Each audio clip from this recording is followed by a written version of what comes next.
Salve, gente boa! Seja bem-vindo ao canal Martelo e Bigorna. Hoje a gente vai falar da demissão do Silvio Almeida. Bom, no primeiro momento vou apresentar notícias que apresentam os fatos.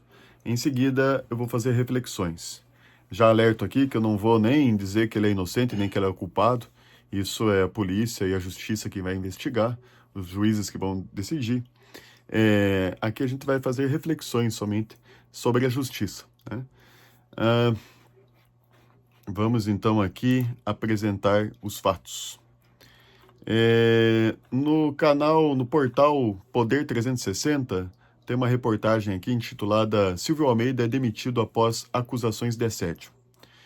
E um trecho aqui fala o seguinte: o ex-ministro dos Direitos Humanos, Silvio Almeida, foi acusado de ter cometido assédio sexual contra várias pessoas, inclusive contra sua colega de esplanada, a titular da Igualdade Racial, Aniele Franco.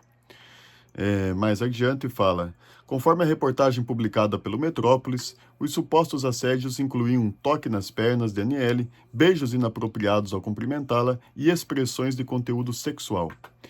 E, para finalizar, Silvio Almeida divulgou um vídeo na noite desta quinta-feira, 5 de setembro, para se defender da acusação de assédio sexual. Então, os fatos são esses. O ex-ministro dos Direitos Humanos e da Cidadania, Silvio Almeida, ele foi acusado de ter cometido assédio sexual contra várias mulheres, dentre elas Aniele Franco, que é ministra da Igualdade Racial. Ele negou essas acusações em um vídeo oficial.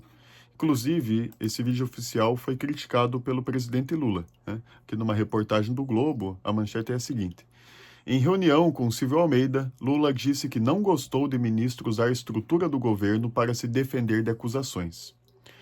Pois é. A gente vai ver qual que foi essa nota de repúdio do Silvio Almeida. Mas antes, vamos saber um pouquinho sobre quem é ele, né? Tem uma outra reportagem aqui do G1, intitulada Saiba quem é Silvio Almeida, ex-ministro de Lula acusado de assédio sexual. Aqui vai dizer o seguinte: Silvio Luiz de Almeida tem 48 anos e nasceu em São Paulo. O advogado é formado pela Universidade Presbiteriana Mackenzie. Possui doutorado e pós-doutorado em Direito pela Universidade de São Paulo, USP, e também é graduado em Filosofia pela USP. Quer dizer, uma pessoa com bastante formação, né? Direito, Filosofia, com doutorado e pós-doutorado. Eu até tenho esse livro dele aqui, Racismo Estrutural, que vai falar que a sociedade é sustentada, né, por uma estrutura racista, que produz instituições racistas, que privilegiam os brancos em detrimento dos negros, né? Bom, vamos ver aqui essa nota de repúdio que está na mesma reportagem aqui do Saiba Quem é o Silvio Almeida, né? Está aqui a íntegra da nota. Repudio com absoluta veemência as mentiras que estão sendo assacadas contra mim. Repudio tais acusações com a força do amor e do respeito que tenho pela minha esposa e pela minha amada filha de 1 ano de idade, em meio à luta que travo diariamente em favor dos direitos humanos e da cidadania neste país. Bom, a gente vê que ele escreve bem, né? Faz um uso aí de um vocabulário rico e faz menção ao fato aqui de que é casado. Alguns poderiam ver aqui essa ideia de, olha, eu já sou casado, o que eu vou procurar outra mulher? Mas seria um argumento frágil, né? Porque, infelizmente, não é raro que nos casamentos por aí haja quem procure relações extraconjugais, né? Continuando aqui, ele fala: toda e qualquer denúncia deve ter materialidade. Entretanto, o que percebo são ilações absurdas com o único intuito de me prejudicar, apagar nossas lutas e histórias e bloquear nosso futuro.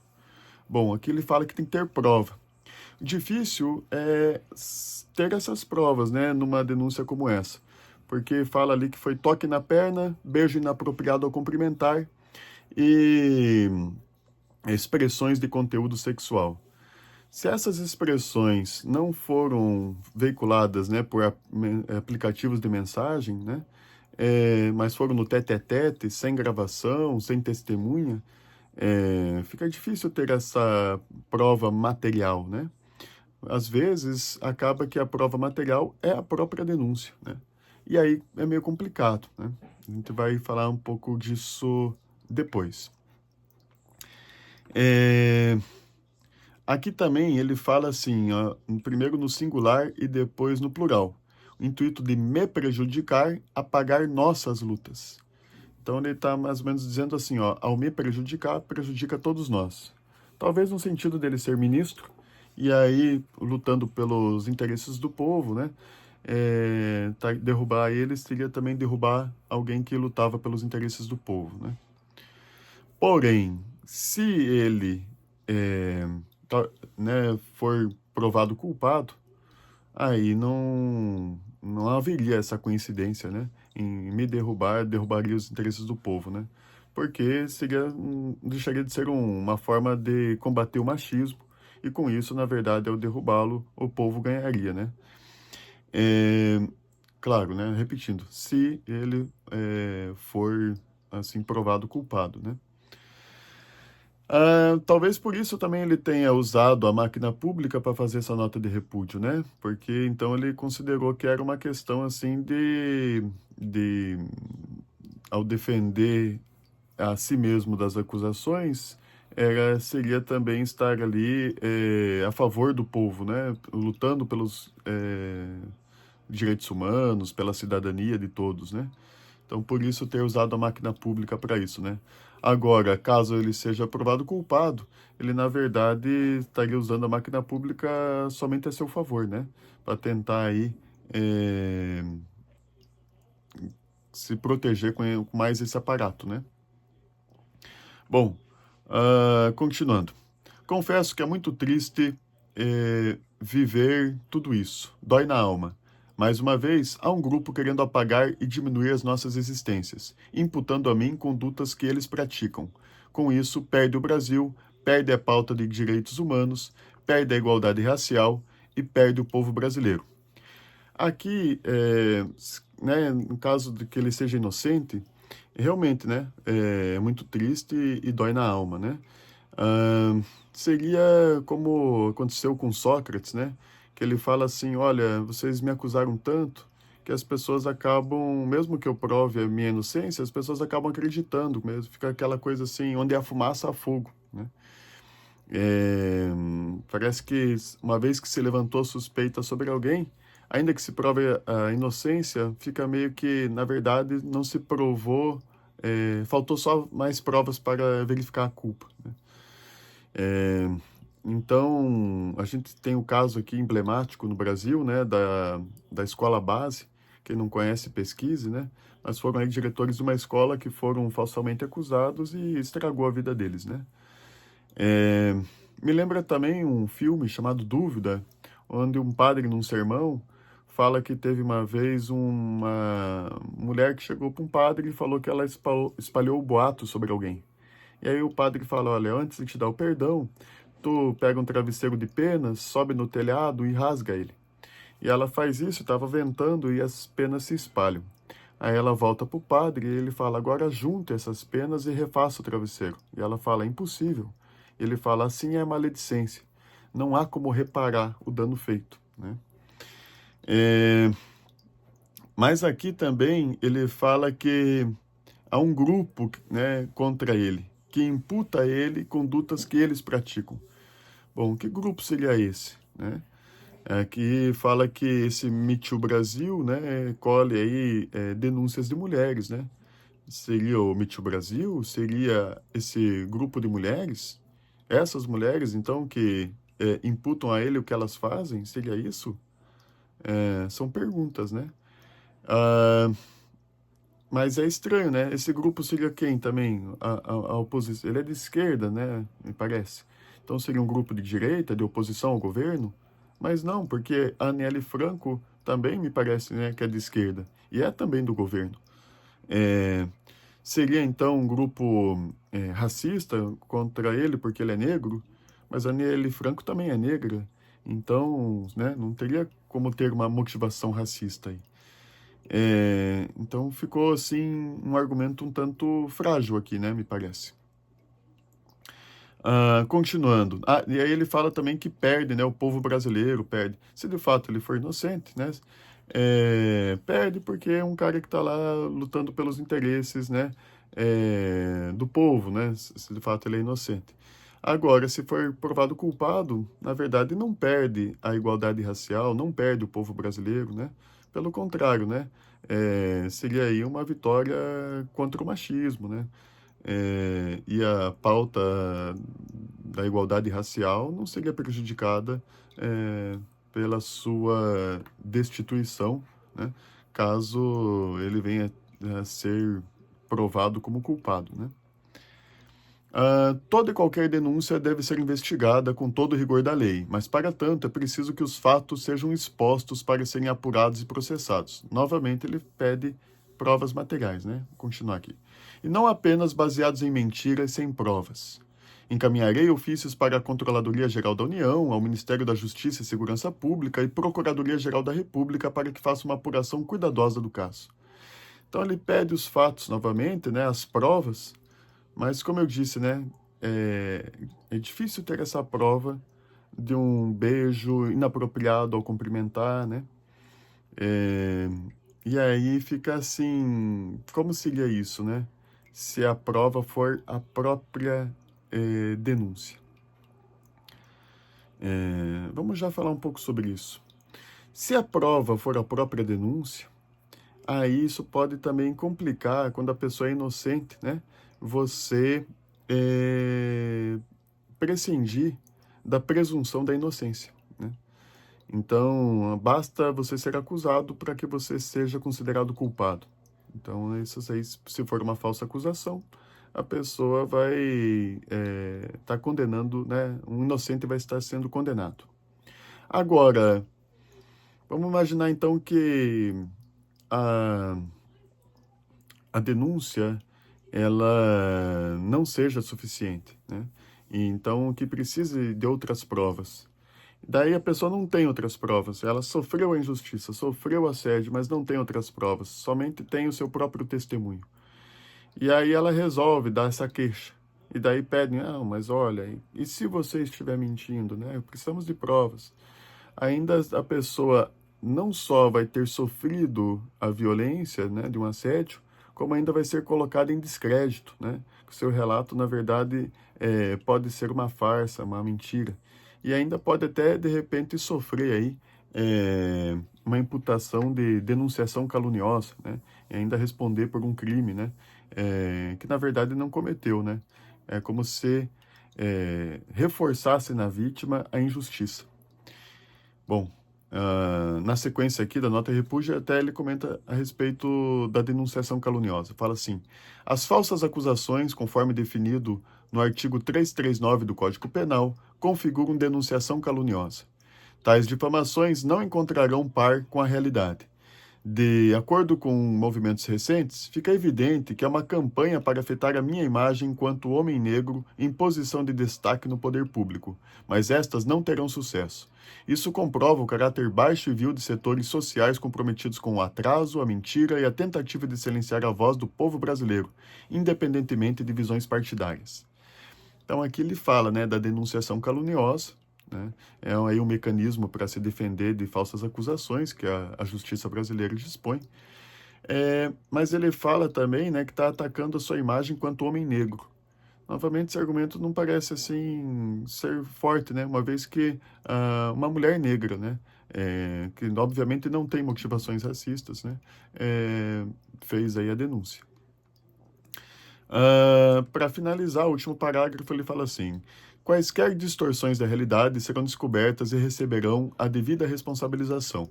Sempre lutarei pela verdadeira emancipação da mulher e vou continuar lutando pelo futuro delas.